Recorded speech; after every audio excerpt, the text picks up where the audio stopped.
I was never really a runner. The way I see running is a gift, especially when you have stage 4 cancer. I'm Anne. I'm running the Boston Marathon, presented by Bank of America. I run for Dana-Farber Cancer Institute to give people like me a chance to thrive in life, even with cancer. Join Bank of America in helping Anne's cause. Give if you can at BofA.com/supportAnne. What would you like the power to do? References to charitable organizations is not an endorsement by Bank of America Corporation. Copyright 2025. This episode is brought to you by Indeed. When your computer breaks, you don't wait for it to magically start working again. You fix the problem. So why wait to hire the people your company desperately needs? Use Indeed's sponsored jobs to hire top talent fast. And even better, you only pay for results. There's no need to wait. Speed up your hiring with a $75 sponsored job credit at Indeed.com/podcast. Terms and conditions apply. This episode is brought to you by Walmart. New beauty is in bloom at Walmart, and it's all about springtime radiance. From Drybar, Tula Skincare, and hundreds more available online, Walmart has the premium brands you want and this season's on-trend products for flawless, glossy hair and hydrated skin. Big name beauty brands? Check. The things you love? Check. Find trending spring beauty and all you need to look and feel gorgeous at Walmart, on app and online.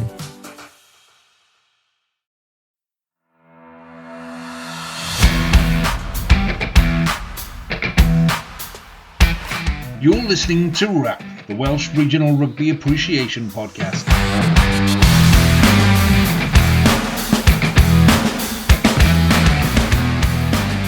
Hello and welcome to this week's edition of the RAP Podcast with me, Lee G. And joining me this week, I have Jamie and Nick. Good evening, gentlemen. Good evening. So Harley is sunning himself in Butlins. For the week, he's spending a bit of quality family time. So have a nice one, Harley, and that. He'll be back next week. Not a bad one to miss, to be honest. I'm not surprised that Harley couldn't find somebody to sit in for him. So we'll talk Wales, we'll talk all of that sort of stuff later. Let's just kick off as we normally do then with the news desk. Before Saturday happened, there was a whole load of news that all made people happy and smiley, James. So give us the news from last week, mate. Yes, so some signings news to start off with. Dylan Lewis, he's returning to Wales after being signed by the Dragons. The 29-year-old has spent 2 seasons up at Harlequins and has made 28 appearances for them so far. He's currently out injured at the moment, I believe. But yeah, I think it's a good signing. Tight head is an area the Dragons needed to strengthen, of course, after the retirements of Lloyd Fairbrother and Leon Brown. So I think that's a pretty good pickup, very experienced, 50-plus caps for Wales. So I think that's a good pickup. And another player returning to Wales is, wait for this, Joe Hawkins. We didn't see that one coming, did we? He signed for the Scarlets from Exeter. It's the worst kept secret in Welsh rugby, isn't it? Let's be honest. Inside centre, but he's been signed as a fly half. And he's going to help Scarlets fill the void that's been left by Owen Lloyd, who's going to join Cardiff next season. So, yeah, we all saw that one coming. We discussed it on last week's pod, didn't we? So nothing more to add there. And then Ryan Combia, he signed a new deal to remain with the Ospreys. Very solid club player, of course, so he'll add a bit more depth to the Ospreys out wide. I presume you're happy with that one, Nick? Yeah, great. He's fully deserves it. And as you say, it'll strengthen our options out on the wings where we probably needed it. Yeah, absolutely. In other news then, Wales Online and the Daily Mail, they've put out a list of the final candidates that are being considered for the director of rugby job. I don't know if you guys have seen this list. It's quite something. So the leading candidate is Scott Johnson. Yes, him, formerly of Ospreys and Wales. He is the leading candidate so far, according to the Wales Online and the Daily Mail. The other candidates, have a listen to this. I mean, this really is low-hanging fruit, but have a listen to this list of candidates. Kingsley Jones, because he did such a good job at Canada, didn't he? Hugh Bevan, Hugh Wiltshire, don't know who he is. James Chaperon at the Dragons. Di Rees, Billy Millard. John Daniels as well, I believe, is on the list. And bizarrely, former Ireland internationals Guy Easterby and Jordan Murphy have been mentioned, which is random. I mean, if that's the best the Wales can attract, then I think we're in a bit of trouble here, aren't we? I mean, what are We your talked to opinions on Jordan that? Murphy. Didn't we talk to Jordan Murphy last year? When We we might have had, done for a different role, perhaps. yeah, yeah, I think we had when Carwin was on the pod. I think we talked to him. Um, yeah, go on, Nick. You've had a bit more. That's the first I've heard of the list. I've been out of action all day, so you've had a bit more time to digest and understand that list. Yeah, you crack on, Nick, and I'll chip Well, in it's not, after. as I say, it's the opposite of inspiring. I just think how we've been set up here for Hugh Bevan, who's actually in situ to take over sort of Hobson's choice. I don't know much about Billy Millard. I think he was with Cardiff, if I remember. He was, yeah. Been up at Uh, Harlequins as well. yeah, he might be an option, but you know, Scott Johnson would be a step in the wrong direction. We've already tried that once. You know, there's a saying, isn't it? You never go back. He's never lasted very long wherever he's gone. He's, in my opinion, a bullshitter, and he's just not suitable at all for the role. I'd rather have nobody in the role than him. Does it say in that report, Jamie, what the remit of the role? Director of rugby can be many things in many formats in many places. Does it say anything about, you know, are they going to be in charge of the pathway as well as the senior game? Are they going to be community, semi-pro, full pro? Are they, is it the full stack or is it just the pro game? Is it just the national team? Have we got a scope as to what we're actually talking about? No, not in these reports. The WRU did put out, didn't they, a job description quite recently, to highlighting what's involved. I mean, I can't remember off the top of my head, but the WRU hopes to make a public announcement on their director of rugby by the end of March, and then they'll push forward with a coaching appointment, which I think is the right thing to do. I think we've got to get a director of rugby in first before we start appointing the head coach. I think that is the right way to do it. But I mean, the list of candidates is, like Nick said, it's just very underwhelming. Billy Millard wouldn't be a bad shout, actually. He's probably the best of the bunch on that list, I would say. I'm very surprised Jamie Roberts' name isn't on that list. Because Warren Gatlin did sort of allude to the fact that someone in the WRU holds a lot of power, and it was said that behind closed doors he was referring to Jamie Roberts. So I thought Jamie Roberts would be on this list, but he's not. But yeah, it's just very underwhelming. I mean, Kingsley Jones, for goodness sake, come on.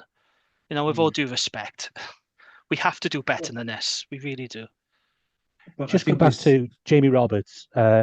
I do think if he is a candidate and he is on the shortlist, he should have stepped down from his media responsibilities over the last few weeks, because I do think there's a conflict of interest. If he's not, that's fine. He can say what he wants, but I do think there was a conflict of interest if he was a serious candidate. For me, we need to be clear about what we want from the person in charge. And for me, that's we need a strong vision. We need a commitment to delivering that vision.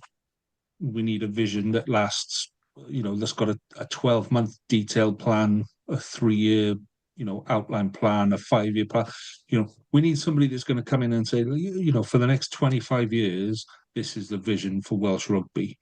And none of those names that you've mentioned really inspire me that way. Do you know what I mean? No. And I'm looking at it and I'm going, are these names, are these people really going to come in and stamp their authority on the game? Are they going to come in and go, right, okay, this is how we do it, boys, and this is how it's going to happen. Get on the train and let's make the train go faster. Or are they going to come in and go, well, I need to do a review for the first 6 months, and after I've done a review for the 6 months, I need another 6 months to kind of work out where we go and how we do it. And then in 12 months' time, we'll sit down and we'll launch the plan. No, we need somebody that comes in and goes, right, okay, while we're getting all that stuff together, here's what we need to do, and that's, they need to have a major impact on the board. Anybody that listened to the crowd on Saturday, is going, why is that stadium full of English people? Yeah. And it's full of English people because we price out Welsh people and we don't sell it through the clubs. When we sold it through the clubs, you had to be a member of a club in order to apply for a ticket. And then 2 weeks before the game, any tickets that weren't sold through the clubs then got distributed through the WRU. Now anyone can buy it, so the prices go up, and they use a pricing ladder, so they go up and up and up and up, and that just means that more English people are buying it than Welsh people because there's 100 tickets at a tenner, and after that, boom, up it goes. So whoever comes in has got to have a real clear understanding of this is what Wales is, this is what Welsh rugby is, this is how I get the public back on board. This is the vision that I give the public, and this is how I make that vision work. And yeah, none of those names. I'm surprised Guy Easterby is the one that kind of confuses me because I thought he stepped away from rugby. I may have missed him stepping back in, but I thought he stepped away from rugby and went and did other stuff elsewhere. So because he's an ex-Scarlet, he obviously used to be Simon Easterby's brother, but I thought he stepped away from the game after he left the Scarlets, but I'm not sure. But I have come across a brief job description. This is from a recent Wales Online article. So it says the role will carry the responsibility of overseeing and leading all elite and professional rugby in Wales, including collaborating with the head coaches, both the men's and the women's national teams. And the DOR will be tasked with developing a sustainable strategy for the 4 professional clubs. It's a big job. It's a really big job. It's an important job, and we've got to get it right. But unfortunately, the names that's been mentioned so far, if true, of course, I'm very underwhelmed by. I have to be honest. Well, it leads me back to where I was started. Really, I think the only person who has that knowledge and knows the systems at the moment is the interim person, and I will be surprised if he doesn't get it. I'd be disappointed if he did. I'm not. Yeah, because what's happening at the minute isn't great, is it? I guess the only thing I would say to whoever's appointed this post, it ain't going to happen overnight, is it? These, as you said, Lee, they're long-term strategies, medium to long-term strategies. So you're not necessarily going to see the benefit in 6 months, 9 months. You need to give a little bit of time to this one. Yeah, but they need to hit the ground running. They need to come in, and there are some things that they can do to get the crowd on board, to get supporters on board. But where you're saying with that job description, James, that's just the pro game. Yeah. So semi-pro, community, schools, colleges, doesn't Geraint John do all outside of that? Yeah, but I want someone that's going to come in and go, right, this is one vision for everybody. This is the jigsaw. Here's your bit of the jigsaw. That's what you do. Here's your bit of the jigsaw. That's what you do. This is what the jigsaw looks like. And these are the bits that we all need to control. You make that piece fit there. You make that piece fit there. And when all of those pieces of the jigsaw come together, we've got a World Cup. There's no point farting around and going, we'd like to come second in the Six Nations in 5 years' time. Yeah. We've got to set that out and go, do you know what? As a country, we are good enough to be at the top level of international rugby. That's where we could be. But we've let ourselves down time and time again, and we need somebody to come in and go, right, here's the vision, let's go and make it happen. And if that's not the vision, then you may as well not waste our time. You may as well withdraw your... If that is not your vision, withdraw your application and go and coach Canada. Go and coach Russia. Everyone seems to coach Russia. But that for me is where we have to be. Probably don't coach Russia the way things are at the moment in the world. So maybe avoid Russia. Yeah. Okay, so that's the short list on there. Then, and any other news, Jim? Nope, that's it for me. Okay, so there were actually some bright spots on Friday night. So Nick, talk us through the under-20s and. feel free to take as long as you want on this and use as many superlatives as you possibly can, because this is the good bit of the show. All yours, mate. No problem at all. I'm unfortunate. I've got to go after this bit. I won't be able to join the rest of the podcast, but I'll finish this bit off first. Okay, well, absolutely fantastic effort on Friday night against the Giants, which were in the England path from England. And it was a heck of a challenge, and we answered it. We answered it. First sort of quarter of the game, it looked ominous. Their forwards were overpowering us, and they scored a try. And I think they thought it was just going to be they could run over us through the game. But we got back into the game, led exceptionally well by the captain, Harry Beddle again. Also, Harry Thomas, the hooker from the Scarlets, was again superb. Both the tackling machines, and I think you've got a really, really good, very promising player there for the future, who will, I'm surely, if he develops properly, be challenging for a slot in the full team in 4 or 5 years' time. Fantastic first try from Harry, from a kick from outside half, Harry Wild, and finished with a plum, really, again, by Stefan Emmanuel. He looks a really classy player, and we could allude to sort of the amount of players that play outside of Wales, but I think Cardiff deserves some credit for bringing him back, and he looks another very promising player. Among the forwards, shout out particularly to Dion Gwynn and Evan Minto, who carried effectively, and also we had some really physical wingers in Harry Boshoff, who plays at Bristol, and the Dragons, Harry Rees-Weldon. They played really well, really powerful in attack, but also really powerful in defence. Some fantastic tackling. We know what a threat Tom Bowen is as a full back when he's got ball in hand, or a winger. Perhaps needs to pass a bit more now and again, but he's certainly got that little X factor. Second try again was a really great try. Fantastic vision from Wild. Lovely pass and a fantastic finish by Harry Rees-Weldon. And in the end, England didn't really know what to do. I think they'd come there with a game plan which is fairly limited, but we just kept on knocking them back. And we fully deserved the victory in the end, 23-13. Stopped their Grand Slam, and which they were odds-on favourites to win. So a really successful season in my view.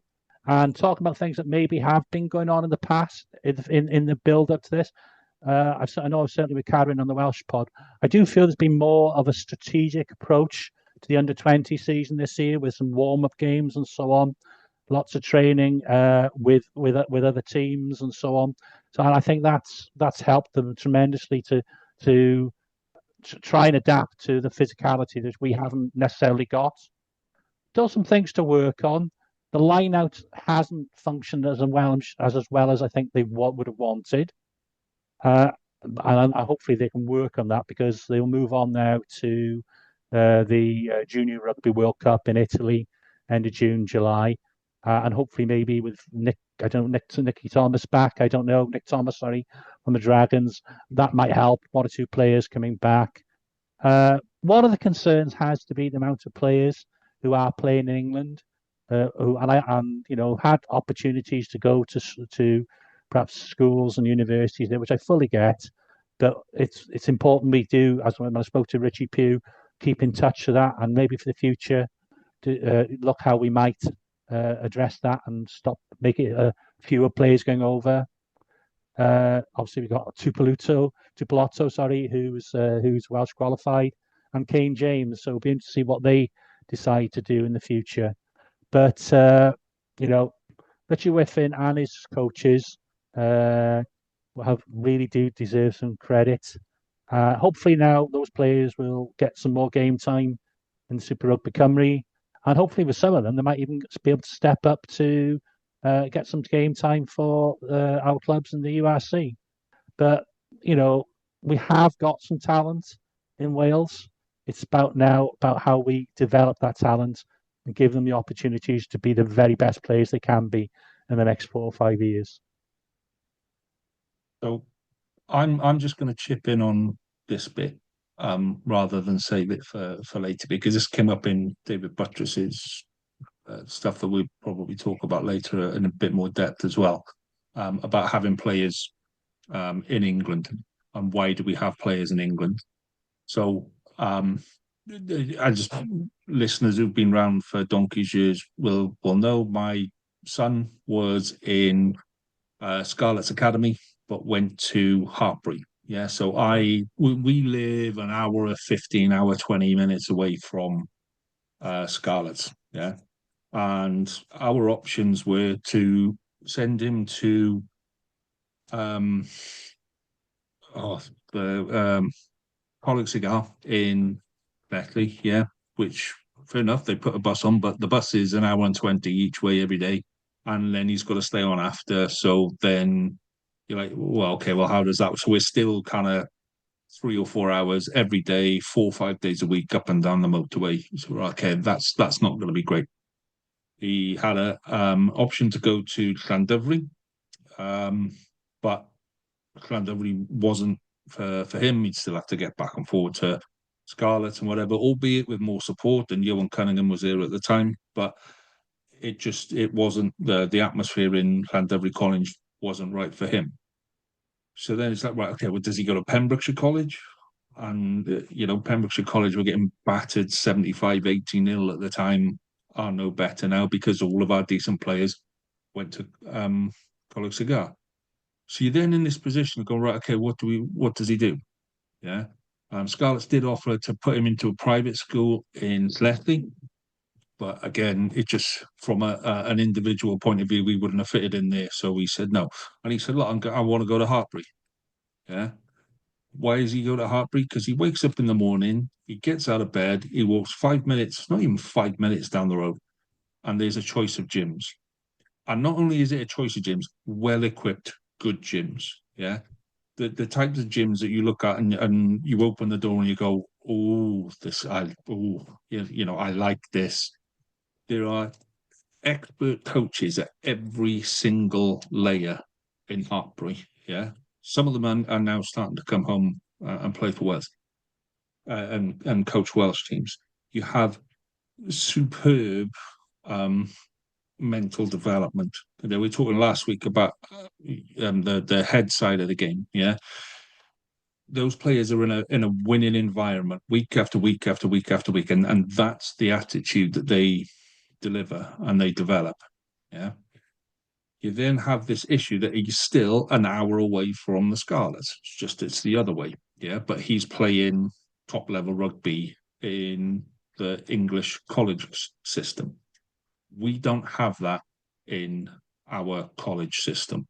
Yeah. If you look at the English college games and then you look at Welsh college games, I'm sorry, guys, it is not on the same level. It is nowhere near the same level. It's not physical. The skills are not there. It's just not on the same level. Yeah. So that's why players are going to Hartpury. Yeah. There were 3 boys from Aberystwyth. What's his name? What's the winger from Gloucester, James? Hathaway.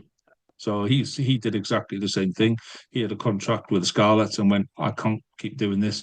He's gone there. Dayan Gwyn, who's at Gloucester at the minute, is from Aberystwyth. Exactly the same thing. I know this is West Wales, yeah. So we just do not have the facilities that they have there. And if the WRU want to keep our players in Wales, then they need to build facilities, but don't build it in Cardiff, don't build it in Swansea, don't build it in Llanelli, build it in the places where players are already struggling and where players are leaving to go. Yeah. You've got players in the Dragons Academy at the minute, Nick. So, James, so you've got Nick, Naked Nick, yeah. You've got Evan Minto, Harry Beddle. Those boys were all in college with my son. Yeah.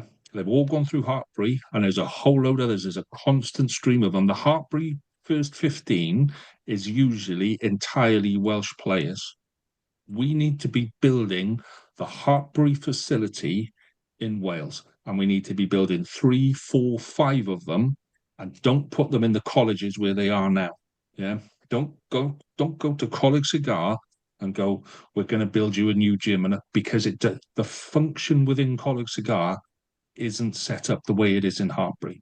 Hartpury is rugby first, then you do education, and your education is absolutely monitored down to the button. So you make sure you get your A levels, you make sure you get your degree, yeah, and then rugby again. But it's a mindset that you do not get in Welsh colleges. And if we're going to be serious about it, and this is why I was saying that that director role needs to include schools, colleges, the community game. It needs to go top to bottom, left to right. It needs to encompass everything, because players are getting left out, and then they pop up in the English system and we go, oh, why are they there? You go, they're there because you didn't look after them when they were in the Welsh system. You treated them like shit when they were in the Welsh system and just expected them to roll with it day after day after day because, hey, maybe in 5 years' time you might get a pro contract. It doesn't work like that. You've got English clubs begging Welsh players to go over there, looking after them, giving them top facilities, giving them support left, right, and centre. That's why players are going over there. That's why our majority of our players are in the English system, and we need to keep them here, but we need to give them a reason to stay. Just to add, Harry Bedell's actually at Leicester Tigers, not the Dragons. Yeah, sorry, it's Nick at the Dragons, Nick but Thomas, Harry Bedell, yeah, they were all in the same team. Nick, right, okay. Harry, yeah, Nick, Harry. There's a couple of others as well. Evan Minto was it. There's a couple of other names that are bandying around Welsh Rugby at the minute. They were all in the same team at Hartpury, and now aren't. So anyway, that was and people can say, well, that was my personal, experience of my son going through that system, and now my son left that system. My son had enough of that system and just went, I can't do this anymore. And when a 19-year-old player, yeah, who used to run rings around players who are now pro players for fun, yeah, he used to literally, he'd tell me before the game, I'm going to put two runs at him. I'm going to go round his left once, and I'm going to round his right once, and then I'm going to chip and chase over him just for fun. And the players we're talking about, the players he was beating, are now pro players. That's the quality of players that we're losing from the Welsh game because we didn't look after them in their formative years. And my son is not the only one. There's a raft of them that go away and don't come back because of the way they get treated in Welsh Rugby. So, and relax, breathe. Sometimes you just need to get stuff off your chest. Right. Yeah. Should we talk about the Western? Speaking about getting things off our chest. Oh dear me. Do we have to Would talk anybody about else? Yeah. Let's do some therapy. So Jamie, your therapy. Go on, have a couple of minutes of Wales England therapy. I'm still in shock. Seriously in shock about what happened on Saturday. I've seen some people claim on social media that they saw this result coming. I don't believe them, because there was a lot of optimism going into this game from the Welsh Rugby public and from the media. But England scoring 10 tries and putting 68 points on us at home, nobody saw that coming. Nobody can say that they saw that coming. It's Wales' heaviest ever defeat in Cardiff, biggest home or away Six Nations lost, and the most points conceded against England. And for me personally, as someone who was born in the 80s, but grew up in the 90s watching Welsh Rugby, it really did feel to me like I was watching Wales in the 1990s. It was bad. We were second best in all areas of the game. We were out-muscled, out-fought, outplayed. Got to give a lot of credit to England. They came down here and did a demolition job on us, didn't they? The Curry twins were outstanding. Totally dominated the contact area. Ellis Genge was fantastic. Wales got blown away physically. We had no answer whatsoever to England's power game. We couldn't get over the gain line, and that's one of the biggest reasons why we struggled so much on Saturday. Our pack was destroyed. Our halfbacks were woeful. Our kicking game was poor. And we couldn't get over the gain line because we just don't have enough ball carriers. It was simple as that. But it was a very sorry performance. It was embarrassing. It was humiliating. I think players such as Jack Morgan, Blair Murray, who's now being talked about as a Lions bolter. I mean, who would have thought that comes the start of the season? Elliot D, Ben Thomas, they can hold their heads high. They've had a good campaign. I think now there are question marks over guys like Will Rowlands and Gareth Anscombe. Maybe it's time we need to move on from him, especially Will Rowlands. He's a shadow of the player that he was 3 years ago. Gareth Anscombe, I'm afraid, I think his international days might be behind him. The position of defence coach, Mike Forshaw, that's going to come under scrutiny. Wales conceded 25 tries and 195 points in 5 matches. That's not acceptable. What else is there to say? I just think it was a very dark day for Welsh Rugby, but where on earth do Wales go from here? 17 defeats in a row. That's the most now for a Tier 1 nation in the professional era. We're the first Wales team to win successive wooden spoons. You look at what's happening at the WRU. We've got no director of rugby. We've got no permanent head coach. We're still waiting on a strategy. This one nation or one Wales strategy. What's happened to that?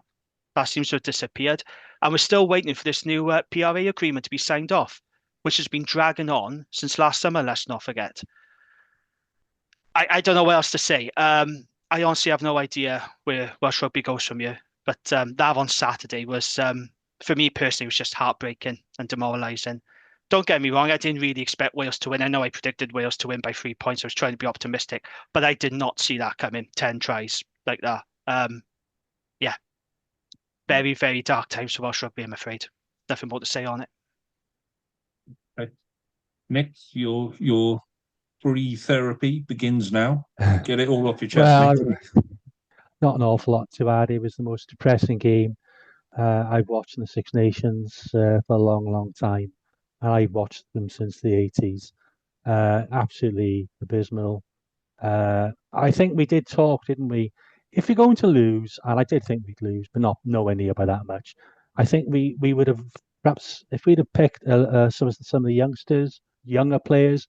We did question the selection of Rowlands, Anscombe, Griffithjohn, and I think we were proven right there. Teddy Williams should have started. Elliot D is a good player, but Dewi Lake should have started as well. They wouldn't have made much difference. Ellis Mee looked to me like a rabbit in headlights. He has done for the last 2 games. He's a promising player, but at the moment he needs to have a run of regional games. You might a bit like Tom Rogers, you can see how he's improved. We've been unlucky with injuries as well at wide. I do get that. Defence was poor. I'm not convinced by our centre partnership. I know the game was lost elsewhere. I fully supported the pairing we've had. They've had 6 games together now. I'm not sure that Ben Thomas, good player though he is physical enough for international 12 position. I personally like somebody who can truck it up a little bit as well. I know he's a very skillful player, has got good vision, but I think you need a little bit more on that, unless we play a very different way. But I don't know. There's an awful lot of work to be done, and I do feel sorry for the few sort of international players we have got. Jack wasn't at his best on Saturday, but that's because we were blown away up front. David Jenkins had a reasonable game as well, but we've got to try to find any positives in that. When you concede 10 tries at home against England, there's nothing much you can take out of that game other than, well, I suppose it shows where we are, that we can't paper over any cracks at all. And I think we got a little bit over the top after that reasonable performance against Ireland. I think we were just so relieved that we were better. The signs were there in the first half in Scotland as well. I don't know. It's a big job, whoever comes in as coach, and it's not going to be done over the next couple of years. Hopefully we can start to win a few games, but to really get back to where we would like us to be, we need other teams to get worse. And for me, now that they seem to have got their act together, the big 4 in World Rugby will be for the foreseeable England, France, from the Northern Hemisphere, and South Africa and New Zealand. So then we've got to be, I think, perhaps pushing hard for the middle ground with Ireland, Scotland, Italy, Argentina. That's our ceiling at the moment, and we've got to be realistic about that. I fully understand ambition, but you've also have to have an element of realism because somebody's got to get worse for us to get and us get better at the same time.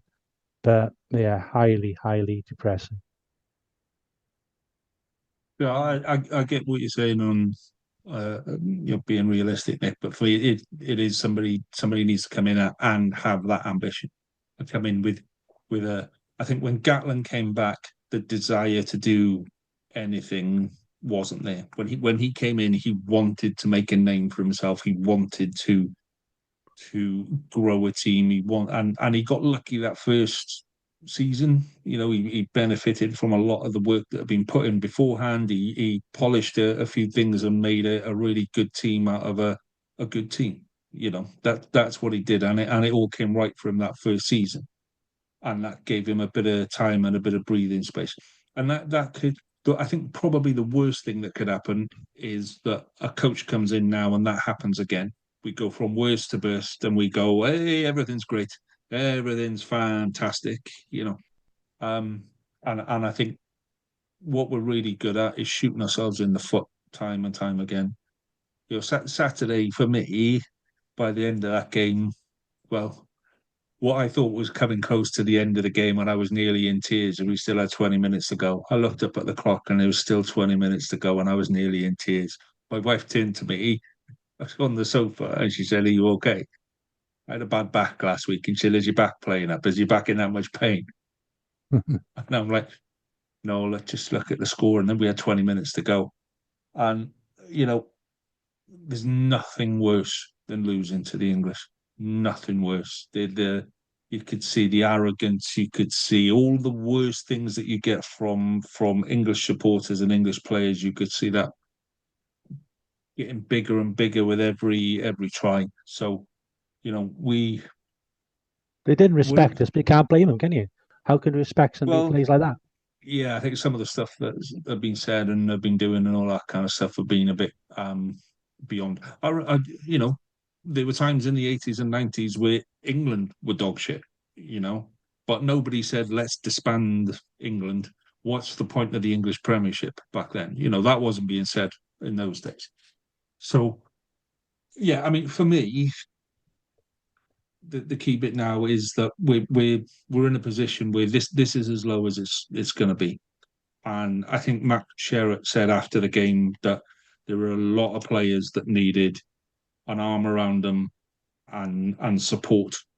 And I think that's true. I agree with you, Jamie. There are certain players there that I think were probably, Matt Sherratt brought in because he knew how they play, and they're probably not the best player in that position, but they'd work for a while, and that got found out. But I also think there are a lot of players there that are going to be Welsh players for a long time, and this is a game. Sometimes you have a game that you put in your back pocket when you're walking off the pitch. You go, right, okay, you put that feeling in your back pocket, and in 2 or 3 years' time, when you're playing England and it's 75 minutes and the scores are 10-all and you're on their line, you bring that card back out and you remember this game and you remember that feeling and you go, right, okay, I'm gonna dig deep and I'm gonna find something extra because of what happened last Saturday. If we can do that, then I think we've got a way forward. But the first bit has got to be to look after those players that were on the pitch on Saturday, because it's hard enough taking a loss like that when you're playing Division 7 and you're playing against a bus driver who hasn't got a pair of boots, But when you're playing international rugby and you're getting tanked like that in front of the world media, those boys won't be looking at Facebook for a good couple of weeks. And you want to just run and hide and sit in a cave and never see a rugby ball ever again. And I can't blame them. It's tough, isn't it? It Yeah. really is tough. And I did feel for Matt Sherratt after the game, actually, in his post-match interview. He's copped a lot of stick. I think he's done the best job that he could with the players he had. He was thrown into it. Let's be honest. He looked genuinely dejected after the game. He looked like he was going to cry at one point. It probably is hurting him, it's hurting the players. I feel sorry for guys like Jack Morgan who have been outstanding all tournament. In a losing cause, he's been brilliant. But here's another point, though. Can you imagine, right, paying money to go and see that on Saturday? So I was in the car today. I was listening to Radio Wales. There was a guy on there. He said he paid up to 400 quid for tickets for his family. That's just tickets, mate, not for the day. And he said he went there and he said it was the worst atmosphere he experienced, full of English, Swing Low Sweet Chariot belted out. Can you imagine paying all that money to go and see that record defeat to England? Anyone who's listening to this pod, if you paid money to go and watch it, you have my sympathies, because I was struggling just watching it on the couch at home. To actually go to Cardiff in that atmosphere, full of English, getting absolutely pumped by England the way we did, that would be my worst nightmare. So anyone who paid good money for that, you have my sincere condolences. It was awful. Yeah, it was. It was. Okay, let's move on a little bit, because it's not just us talking about this game and Welsh Rugby. I'm just going to prep this one up, okay? That some of the work that we do, like we're spread all four corners of Wales, literally all four corners of Wales, yeah. But so we don't necessarily get to go to every game. I think, Jamie, you probably get to go to most games. Nick, you try and get to as many games. I'm starting to get back to games, and Harley goes and sees the odd one and every now and again when we can. Yeah, but we make the effort to watch them all on telly. We watch all of the ones in the URC. We kind of get a feel for what's going on. We look at a lot of social media. We get a lot of, you get a feeling for where the bulk of support is on that. And then you get an ex-Wales captain paid by English media, watching English games, on the board of a Welsh region, on the board of a Welsh region, suggesting that, and he's clever, because he doesn't say, I want this side to go. What he says is, we need three sides in Wales. Okay, now this argument has been done and dusted, knocked at the park several times, but he's getting paid by people that want three sides in Wales, and then they'll want two sides in Wales, and then they want an Anglo-Welsh league. Okay, that a Welsh side is never going to win, right? So when he stands there and says, I want a region to go, we all know that Warburton is talking about the Dragons, yeah? If he stood there and he went, okay, one side's going to go, and if that's Cardiff, then that's fine, okay? But he ain't saying that. He's coming nowhere near that, and it infuriates me every time, because we don't go behind it. We don't go, who's paying him? He had a chance to make a difference in Welsh Rugby. He was part of Pivac's setup. He left Pivac's setup to chase the money with TNT, watching English rugby, commentating on English rugby every week. He's not watching Welsh Rugby. He's watching English rugby, because that's what he's paid to do. But he's on the board of Cardiff. And that's my calm version. Jamie, your thoughts on Sam Warburton? Forget the fact about captaining Wales 10 years ago and getting to semi-finals and being a great player, because that's gone. In the here and now, a Cardiff board member is suggesting that we go down to three regions. I'm going to shut up now. I'm going to mute myself. That's what I'm going to do, Jim. I'm going to mute myself. Go on, all yours. Well, look, firstly, I know you say all that, but I do have a lot of respect for Sam Warburton. And he is entitled to his opinions. That is what he is paid to do. And he's put his neck out there, and he has said the Dragons on a podcast that he did with the BBC. So he has called for us to be cut. The problem I have with Sam Warburton is the position that he holds. So as you've mentioned, he is a Cardiff Rugby board member. So he's speaking from a position of self-interest. And this is a time when Welsh Rugby needs unity more than ever before. I don't think it's right that a current board member of a region is advocating for another region to be cut. That's wrong. It's simply wrong. It's unprofessional and it smacks of self-interest. And then the same goes as well for Ron Jones at the Scarlets, another board member who advocated for a team to be cut. And here's the thing, I don't think Sam would be so candid with his views if Cardiff were the ones at risk of being cut. If Cardiff were in danger, I don't think he'd be coming out and saying this. And also the other thing he said, which really annoyed me, he said, and this is from the podcast he did, where he was a lot more critical, particularly of the Dragons, and a lot more open with his views. He said he's got 20 years of evidence the 4 regions don't work. That's what he said. He's got 20 years of evidence the 4 regions don't work. So when Wales were winning Grand Slams, when we were winning Six Nations Championships, when we was reaching World Cup semi-finals, I didn't hear Sam or anybody else in the rugby media saying 4 regions doesn't work. We didn't talk about it then because Wales were winning. It wasn't an issue. And Dragons have provided players to Wales. It may not be as many as the others, but they have. We have done our bit. And look, I don't think cutting a region is a silver bullet to the deep-rooted systemic issues that we have in Welsh Rugby. I've spoken about it before. If people think that everything in Welsh Rugby is just going to be rosy by simply cutting the Dragons, then they are very naive. All you're going to do is alienate a set of supporters. This happened with the Celtic Warriors back in 2004. We all know how that ended. And hypothetically, if the Dragons were going to be cut, do you think Dragons fans are going to go and support Cardiff down the road or any other regions? They won't. They won't do it. I won't do it. What they'll do, well, 2 things. They'll either walk away from Welsh Rugby completely, or they'll just go over the bridge and they'll watch Bristol Gloucester. I can get to Bristol Gloucester less than half hour from here. Very easy. There's no way I'm going to be going supporting Cardiff and buying a season ticket, or Scarlets or Ospreys for that matter. And then you got things like, there would be fewer opportunities for young Welsh players to make it professional level. If you cut it to 3, you are narrowing the player pool and limiting those opportunities. From a financial point of view, there'd be less money from broadcasters because the WRU have an agreement with the URC. Let's not forget to provide 4 teams. There'd be less gate money.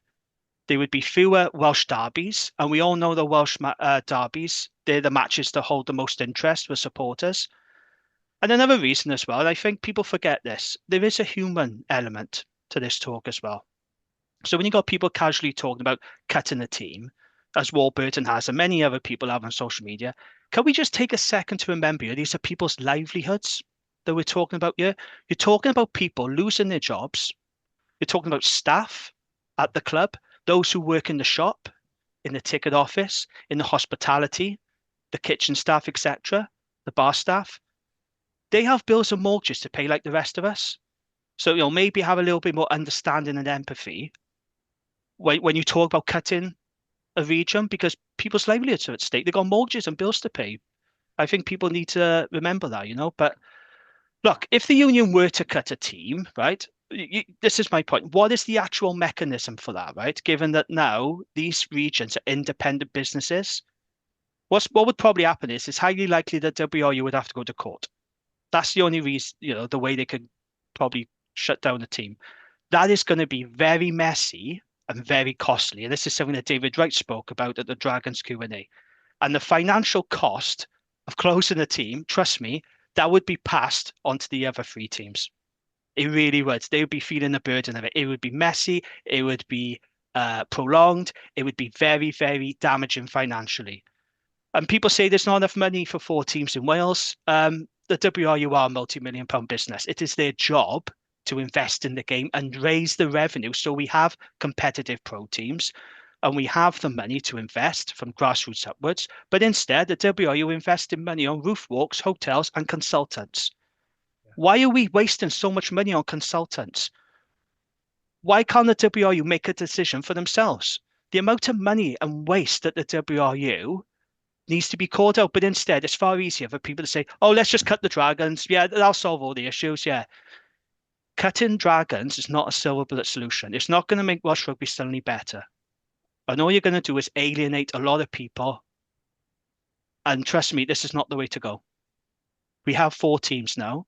We need to get this PRA agreement signed and sealed so we can quiet it down. It's never going to go away, this debate, but we need to quiet down now the naysayers, get this agreement done. The WRU have publicly said we are committed to 4 teams. So let's just get on with it. But I'm sorry, I find it really unhelpful and unprofessional for people like Sam Warburton, a Cardiff Rugby board member, and Ron Jones from the Scots, another board member, to be advocating for other teams to be cut. It's not right. They're entitled to their opinions, but in the positions they hold, it's not helpful in the current climate, and it's not right. Sorry, that's my rant over now. Yeah, I tell you what, this is good therapy tonight, boys. This is good therapy. Nick, now in your position, you will have used a lot of external experts and consultants and things like that within education and things like that. Any reason for the WRU to be using external consultants where just people that know what they're talking about could be doing the same thing? The answer to that is no, we didn't. We obviously sounded out people and got a sort of evaluation of where things were at. And then we put together jointly a plan to move things forward. We had on one occasion brought somebody in from another area of Wales just to have a look at something, to see how they did it there and compared to how we did it where I was. But that was, basically, one person on one occasion, and it was helpful. But it only told us what we already knew, really, perhaps. But so I would think we've had all these reviews. They've left a set of proposals, things that need to be done, but in most cases they haven't been actioned for whatever reason. So can't tell me that speaking to the people in the know across Wales, they found anything different than by bringing in external consultants. One of the things I just wanted to add to the point you made about players going over to England to play. One of the things does concern me there with the larger squads is how much game time they get once they're out of, say, college system, out of the under-20 system. There's a lad who played for 9 for the under-20s last year from Swansea, Ian Davis. He's at Bath. I think obviously he's at university. I think he's playing university rugby for Bath, but he's about fourth choice, Scamath. Now, if he was to come back to a Welsh club, and maybe hopefully that's the plan, the type of lad we should be getting back. For instance, the Scarlets are a little bit short in my view at 9. He would be a lad who should be getting far more games, and then you'd see if he's good enough. I'm not saying he is. I'm just using him as an example. And as Jamie said, I have no problem with people expressing an opinion.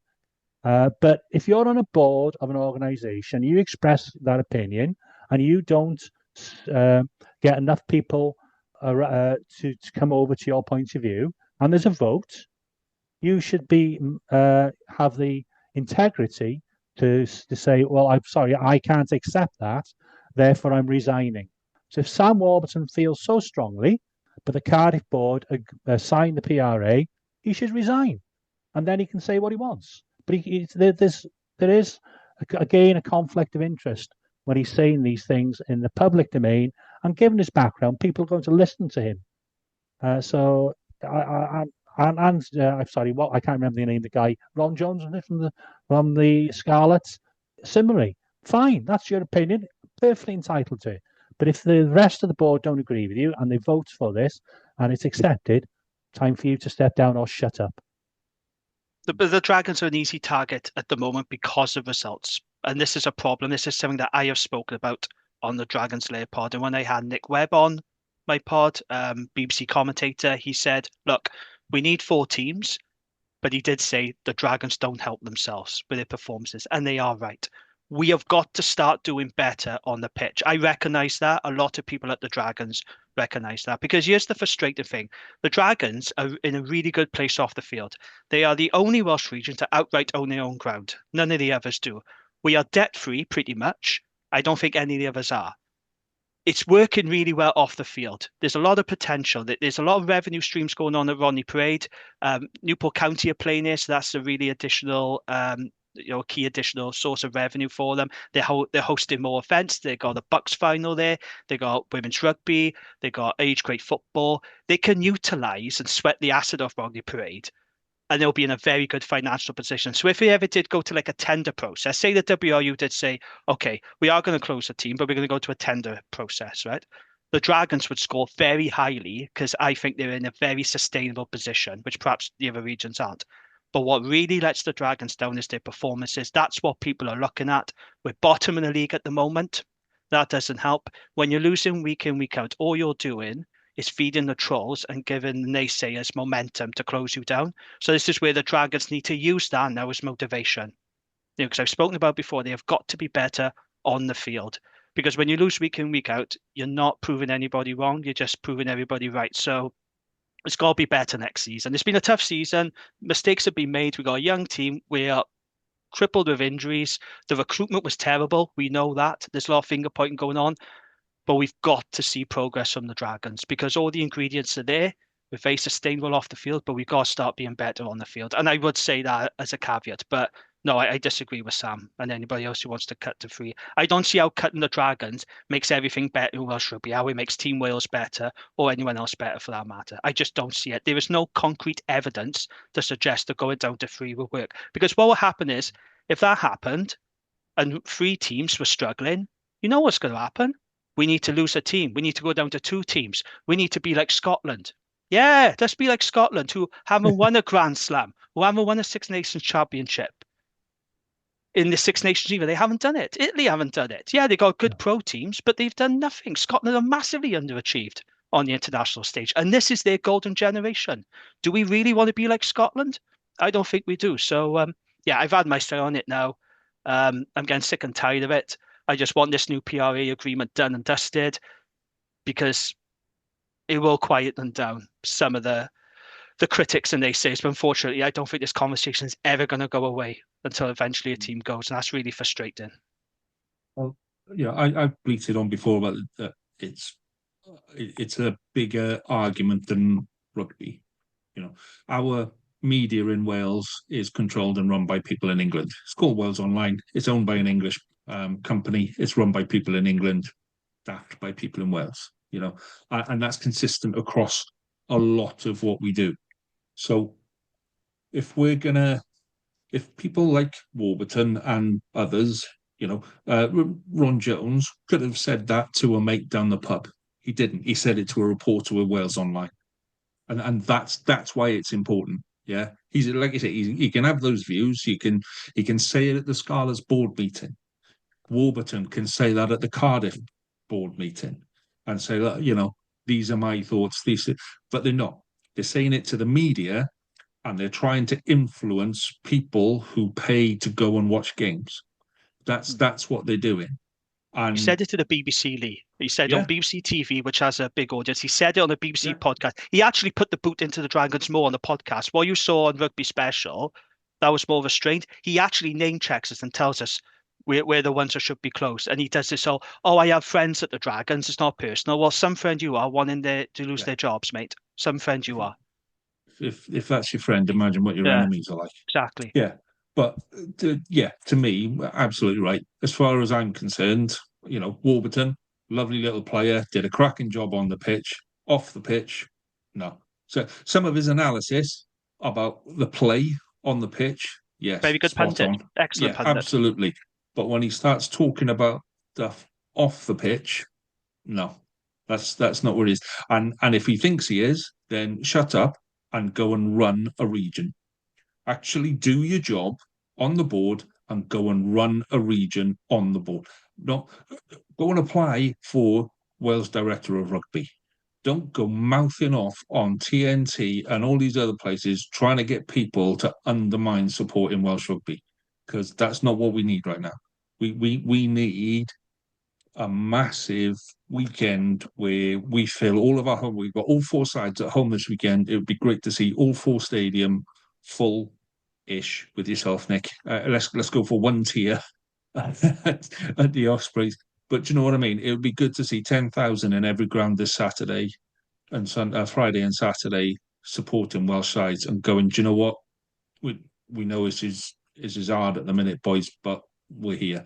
And we're here unity. As one. We need unity, Lee, and that's something that we don't have it. We need alignment and unity in Welsh Rugby. We haven't got it. What we don't need is board members coming out and advocating to cut the region, because that is going completely against what we're trying to do. Yeah. What we also need is public players like that who are in his position coming out. Look, we've signed the PRA. It's 4 years of 4 regions. Let's get behind it. That's what we need to challenge him as well. Kieran Hardy, shout out to Kieran Hardy today. He did tell the BBC that going down to 3 teams, excellent. I've always liked Kieran Hardy, fantastic scrum half, but he's right. It's nice for people to come out and say that, because it's all far too easy to just come out and go, close the Dragons, close Ospreys, whatever. Let's go down to 3. Let's have East and West and all this bollocks. That's what I'm saying. It doesn't suit the narrative of the newspaper owners, of these outlet owners. Doesn't get clicked, does it? It doesn't suit them. So we're Kieran Hardy saying, you saw all the fuss with Warburton. I said, listen to various news channels, and he was like, nobody said about Kieran Hardy. Nobody said, Sam Warburton said this. But to balance that, Kieran Hardy said this. No, they said, Sam Warburton said, if that was politics, they would have to beat their backside until they found somebody that disagrees with a person that makes sense. Yeah. So, we need to take all of this stuff with a pinch of salt and listen to independent fan-led podcasts more often. That's what we need to do. Right. Yes. But not the BBC. Not the BBC. This is a proper one with proper stuff. Yeah. Let's move on to this week's games then. So we start on Friday night, where I say all 4 sides are at home this weekend, which is nice. So Friday night, Cardiff host the Lions. The game is on the BBC, but ignore the BBC. Go and watch the game. This is the same for everything now, but go and watch the game. So, Lions started the season on fire and then quickly burned out and are sinking like a heavy stone in a still sea at the minute. So, Cardiff have got to fancy this one, haven't they? With where they are. Nick, what's your thoughts on Cardiff Lions? I think it'll be a really entertaining game on the Cardiff Arms Park pitch. Both teams will try and throw the ball around. I think it'll be in one of those games. It could be a 6-4 tries, but I'm not quite sure to who.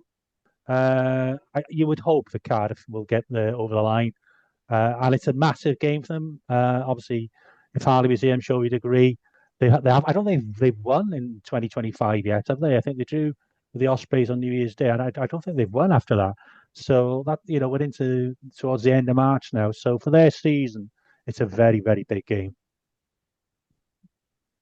Cardiff are still in 6th, and I'm looking at the table now, and Lions are where are Lions? Lions are in 8th. So, they're not that far apart. Tight in the middle, isn't it? Yeah, in the middle it's tight. Everywhere from really 3rd and 4th. Well, 4th down to 15th is within touching distance. So, on paper, they're quite close, but Cardiff have had the better form recently, and the Lions have kind of stuttered a fair bit. Jane, your thoughts? I agree with Nick. I think this could be rugby chaos, because these are both teams who are really good with ball in hand, like to chuck the ball about. The Lions are a good team, and they do actually travel well, in fairness. We'll talk about predictions later, but I think it's going to be a really close game. I can see a lot of tries, but I think the actual scoreline is going to be pretty tight. Are we going to get any Welsh boys back? Any of the regions, do you think? Because that could make a difference. I don't know if we will or not. Are they shell-shocked, the ones who played a few games? But I think we usually get back the ones who aren't involved in match day 23s, don't we? Same as if it was an off week. So I think there'll be a few back from other regions, not necessarily for Cardiff, because most of their players were involved, weren't they? Yeah, and it is a big game for Cardiff because their running now is getting tough. A lot of people were saying that the first half of the season they had an easier running, and to be fair, they did have to play the Dragons twice. They'll get 9-10 points from that because, as we know, Dragons have this mental block against Cardiff and they can never beat them. But they got to start winning now, because otherwise, if they don't, they're going to start slipping down the table. So it was a really big game for them on Friday night. But I think it'll be entertaining. I'll be looking forward to watching it. Yeah, me too. Okay, let's move on to Saturday afternoon. Now so the Friday night game is on BBC. The Saturday afternoon 3 o'clock kickoff is on S4C and that's quite unusual. They tend not, well, they haven't started doing it recently, but tends not to be the normal thing. Um, yeah, Scarlet Stormers. Oof, what a game to come back into. I think we'd get a lot of decent players back. Like I said, Eddie James. I think Eddie James is probably. I think probably the back three we won't see for this game, which will be a shame. Um, but yeah, we're actually Stormers are in 12th in the table, but they're the Stormers.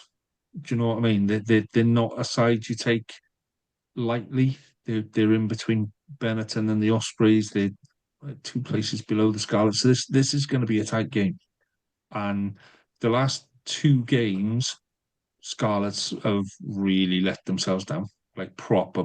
Like we should have taken two wins out of those last two games, and we didn't come close to taking them. And this is the period of the year where we need to start going upwards, and this is the big one. I know that there's quite a few people go into this, so again, don't worry about it being on S4C. Go and watch it at the park. Go and have a sausage and a pie and a pint and go and watch a game at the park.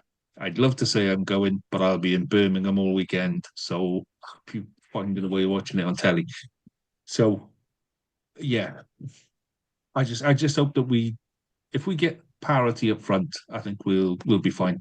It's whether or not the players who've underperformed so far, Lousy, Fafita, Alex Craig, those kind of players, they need to step up now and they need to put the helmet on, follow me, boys. This is how we're going, and let's play some decent rugby. And if we do that, I think we'll be fine. But if we don't, and we let them get any kind of foothold in that game, we're in for a rough ride on that. So, would anybody else like to chip in on how amazing the Scarlets are? Absolutely not. I think it's time to move on, isn't it? Okay, let's move on to Dragons Ulster, Jamie. I think this is one that could be interesting. Yeah, so this is the last home game of the season at Ronnie Parade. And given what we've just talked about, Warburton's comments and the discourse around cutting the team, I'd really like to see Dragons make a statement and put in a competitive performance. And I do think this is actually a winnable game. Ulster are vulnerable. They're having a poor season. They're in transition. They've got lots of injuries, lots of youngsters, a bit like the Dragons. They were lucky against the Scarlets a couple of weeks ago. I said to you, Lee, I think that was a missed opportunity by the Scarlets. They were there for the taking. We record this on a Monday, so I've got no idea what the team news is looking like, but I am hoping the Dragons injury list has gone down a little bit. I keep saying it, but it's true. We have been hammered by injuries this season. We've had no luck whatsoever. We've even seen it in the under-20s now. Nick Thomas going off, Harry Rees-Weldon going off. I don't know what on earth is going on. We've upset the injury gods, but we are hammered by injuries. But I do think if we play for the full 80 minutes, we get the fundamentals right, improve our ruck speed because it was far too slow against Zebra, and make sure we don't concede any daft penalties or give Ulster any easy ins, then I think we have a chance. But it would be nice if the Dragons could give the home supporters something to cheer about because there's no getting away from it. It has been a very, very tough season. We all know Dragons are going to finish last. We are where we are. We're a young squad, hammered by injuries. We haven't got the experience that the other teams have got. We haven't got the quality the other teams have got. But we've got to start putting in competitive performances now, even more so after what we've talked about. And I would really like to see Dragons throw the kitchen sink at this one because I do think it is a winnable game. And maybe Judgment Day, although I'm not confident about that at all. But I think those are the games where Dragons can really go for it. I will be there at Ronnie Parade on Saturday night, but yeah, I'm just hoping that we can respond. I'm hoping the players and the coaches have, taken in what's happened and seen Warburton's comments and go, right, come on now, boys, let's put in a competitive performance here because I do think Ulster are there for the taking. But we'll see. We'll see. I'd have it blown up into 3 foot high posters, 3 foot high letters, and pasted around the changing rooms as you walk out and going, this is why you're walking on the pitch today. to stop that from happening. So go make it happen. And again, so 5:15 on Saturday, not on terrestrial television. It will be on Premier Sports for the rest of us. But if you're anywhere near Newport, in fact, if you're anywhere in the east of the country, if you're anywhere east of Bridgend, let's say, then go and watch the Dragons, because Cardiff played on Friday night, so you've got nothing to do on Saturday. Just go and fill the ground.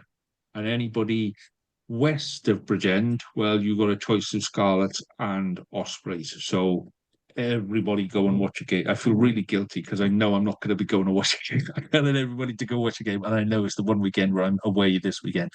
So let's discuss Ospreys and Connaught and Nick. What are you hoping for, and where do you see this one going, mate? Well, first of all, I'm just glad I'm going to the game. I do. After that, Lee, I'd feel awful if I wasn't going to the game. I am coming down. Guilt shamed you now to go with, isn't he? Yeah. Absolutely. No, I was already planning to go down. Yeah, looking forward to the game. It's a key game for us. If we've got any real ambitions of getting in the top eight, I think we've talked about in the Osprey, we've got to win 4 minimum, probably 5 games, maybe a couple of the bonus points. And of course, like the rest of us, we've all got to go to South Africa for the last 2 games. So it's a must-win game. I think we will do it. I think it'll be quite close. I would expect to have Dan Edwards and Dewi Lake available. Obviously, Dewi's been injured, but I would have thought he'd want to at least be on the bench, if not starting. Obviously, we've got Sam Parry as well. We're lucky because we're not very good. We don't have many players in the Welsh team, so haven't got many 2 players shell shocked. So I think we should be able to get us over the line. It'll be interesting to see who Ireland will have released to them. I wouldn't have thought Aki Hansen and Beelan will be part of it, but you never know. But they're always a decent team, Connor. I would expect we see Naya Clevu to at least be on the bench on Saturday. So hopefully that'll be something for people to come along to have a look at. And yeah, looking forward to a good game. But if we have, as I say, if we've got any ambitions for top 8, we've got to win on Saturday. If even without a bonus point, I'd settle for a win. And same thing applies to you as everyone else. If you're in Swansea, I was in Swansea today. There were thousands of people there. They're bloody all over the place. Take some time on Saturday, get yourself down to the ground and pay a couple of quid and just stand on the terrace or in a seat and shout, because hand on heart, this is what needs to be done. So isn't this the game where Lance Bradley's going to do a bit of a presentation to supporters beforehand, Nick? Is that right? Yeah, that's one of the reasons I'm coming down. I'm going to go to that beforehand. I think that's in the Morva Lounge in the West Stand. So interesting to see what I'll report back on that, obviously, on the Erie on next weekend. I'll mention it briefly here. It's got further news on the ground. I don't think we'll get great crowds. We don't. Let's be honest, we don't. And I don't think they'll improve until next season, until we're at the new stadium. Well, at St Helens, not new stadium. But the performances on the field deserve more people watching than actually turn up. Okay, so we're at the squeaky bum time. So Harley will be. I've got an issue with Harley's spreadsheet where it's way too complicated for me, and I can't be asked to sit down with Harley and go, "Can you explain it to me?" So he just puts the figures in, and then a number comes out the end, and then I trust it. So Harley always fills his in first.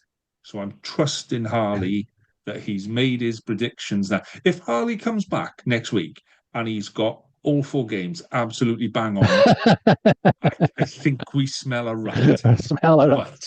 Yeah, but I think he's got more sense than that. So, okay, Jamie, let's go down your 4 predictions to start with then. So, Cardiff Lions. I've gone for Cardiff by 5. I think they'll have just enough to beat the Lions, but they've got to have parity with them up front because as good as the Lions are with ball in hand, they've got a big pack and Cardiff need to deal with that. But I've got Cardiff by 5. Okay, Cardiff by 5. Scarlet Stormers.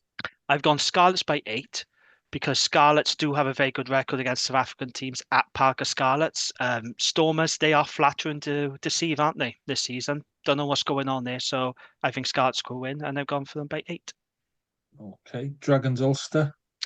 I've gone Ulster by 7. Dragons to get losing bonus point. Jamie. But the thing is, but this is the problem. I haven't seen any team news yet. So I need to know who's coming back from injury.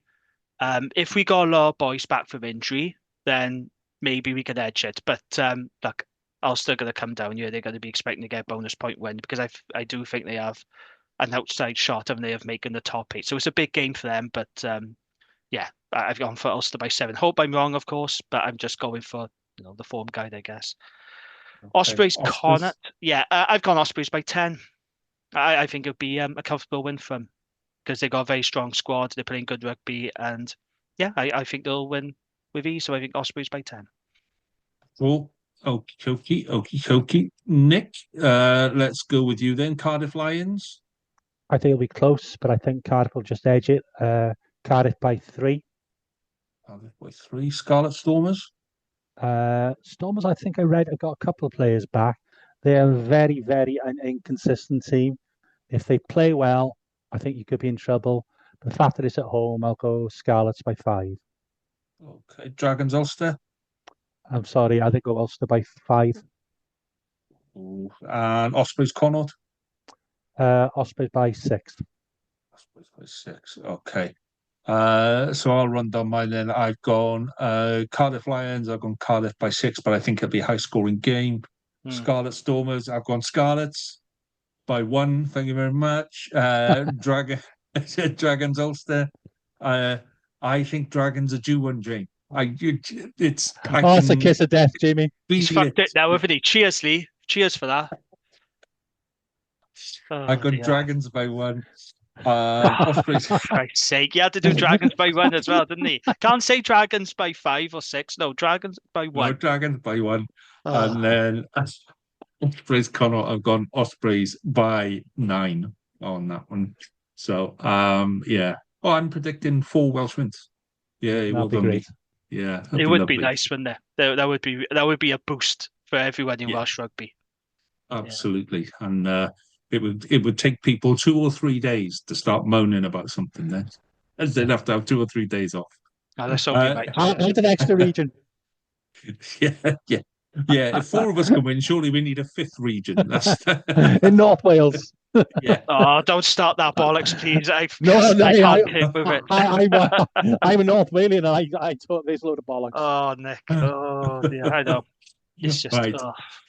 On that one, gents, thank you very much for your time. Harley will be back next week. There'll be a couple of people sitting in and moving out next week because we've got various bits and bobs on. But join us again to have a chat about more of the same. And until then, enjoy your rugby. All the best. So, everyone.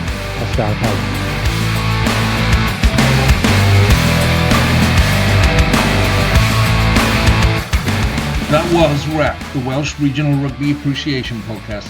Please rate, review and share us on socials if you can, and join us again next week for more of the same. And until then, enjoy your rugby.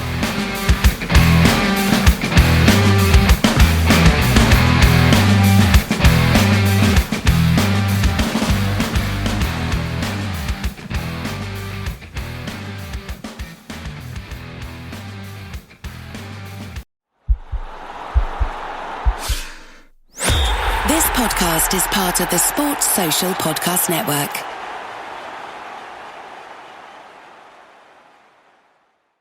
For the ones who get it done, the most important part is the one you need now. And the best partner is the one who can deliver.